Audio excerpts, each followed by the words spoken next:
Pour cette cinquième et dernière découverte sur Google Maps, on se rend à Riyad, en Arabie Saoudite, plus précisément aux coordonnées suivantes. Dès le départ, cette observation commence de manière inhabituelle selon moi, car pour y accéder, il faut placer le bonhomme ici. Même s'il n'y a aucun point de capture qui apparaît, vous pouvez quand même accéder à une prise photo en 360 par un utilisateur, ce qui est déjà un peu étrange. Une fois dans l'image, il vous suffit de vous retourner pour voir apparaître un objet étrange dans le ciel. Il semble de forme un peu ovale et apparaît de couleur métallique. Ce qui est particulièrement curieux, c'est qu'il n'y a pas de photo avant ou après, comme si l'utilisateur avait voulu prendre cet instant précisément pour nous partager quelque chose, ou qu'il avait vu quelque chose d'étrange. En examinant l'image de plus près, et en cherchant à comprendre ce qui pouvait se passer, j'ai selon moi une hypothèse qui pourrait expliquer cette observation. En fait, tout simplement en regardant un peu plus loin, on voit qu'il y a à peu près un autre objet similaire qui flotte dans le ciel. Et en regardant de plus près, on comprend facilement qu'il s'agit de l'extrémité du lampadaire dont le poteau a disparu à cause de l'exposition du soleil. Ça m'a donc amené à un résultat simple, c'est que notre ovni, l'objet mystérieux, est probablement aussi un lampadaire, dont la majeure partie a été effacée à cause de l'éblouissement causé par le soleil. L'effet d'éclairage et la façon dont la lumière interagissent avec l'objectif peuvent souvent créer de telles illusions.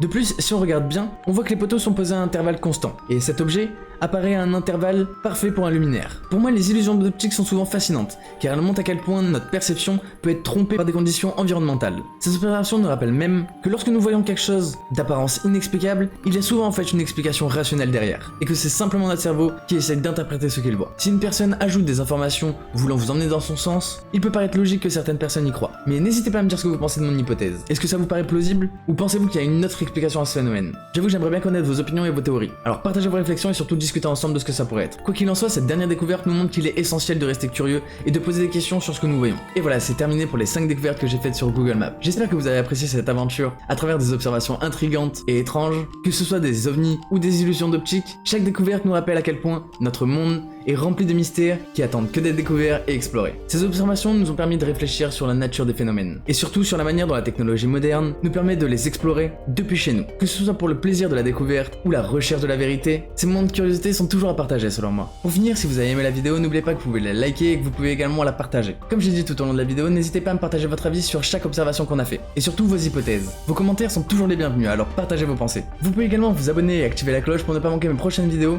sur des mythes, des légendes ou des extraterrestres. Encore une fois, un grand merci à tous ceux qui m'aident à mettre plus en avant la chaîne. N'oubliez pas de rester curieux, garder l'esprit ouvert et un œil rivé vers le ciel. A très bientôt pour de nouvelles découvertes fascinantes. C'était Kiko on Fire, peace out.